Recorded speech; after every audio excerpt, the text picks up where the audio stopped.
টাকা রোজগারের পিছনে দৌড়াবেন, দেখবেন সারা দুনিয়া আপনার পিছনে ছুটছে।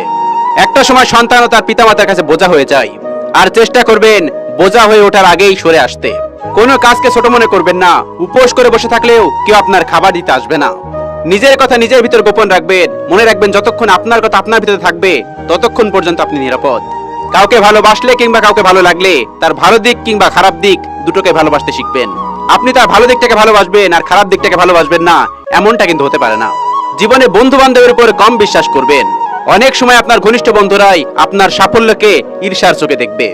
চুপ থাকার চেষ্টা করবেন, আর সব সময় কোলাহল জায়গায় এড়িয়ে চুপচাপ জায়গায় বসে আধ্যাত্মিক ভাবনা ভাববেন। আপনাকে যারা ভালোবাসে তাদের সাথে ভালো সম্পর্ক বজায় রাখার চেষ্টা করুন। মাঝে মাঝে শত্রুর সাথে সুসম্পর্ক বজায় রাখার চেষ্টা করুন, কারণ এই দুনিয়াতে কায়দা করে বেঁচে থাকতে হয়। বই পড়ার অভ্যাস করবেন, কারণ আপনার আত্মার পরিপূর্ণতার জন্যও জ্ঞান আবশ্যক। কেউ যদি আমার খারাপ চাই সেটা তার কর্ম, আমি কারোর খারাপ চাইবো না, এটা আমার ধর্ম।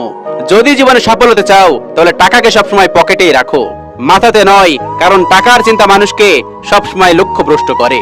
বাইরে থেকে ঘরে আলো বোঝা যায়, বাতি নয়।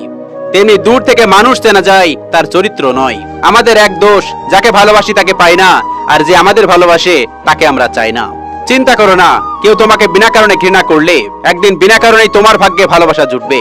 ছোটবেলায় ব্যথা লাগলে মায়ের সে আস্তে আস্তে ফু দিয়ে বলা, এখন সব ঠিক হয়ে যাবে। পৃথিবীর কোন কোম্পানি আজ পর্যন্ত সেই মলম তৈরি করতে পারেনি।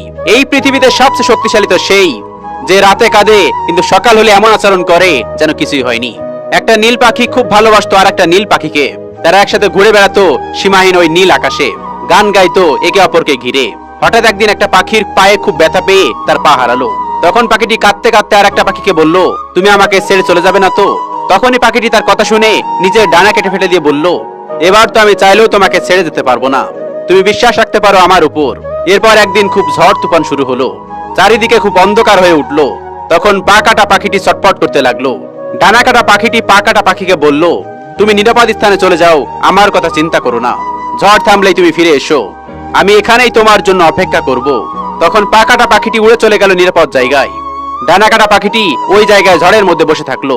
তারপর ঝড় থামার পর পা কাটা পাখিটি এসে দেখলো ডানা কাটা পাখিটি মরে পড়ে আছে।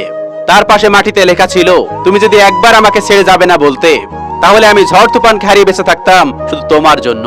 বাস্তবতা হলো এটা, গল্প হলেও সত্যি। কি অদ্ভুত তাই না, যে কষ্ট দেয় তার জন্যই কষ্ট পাই।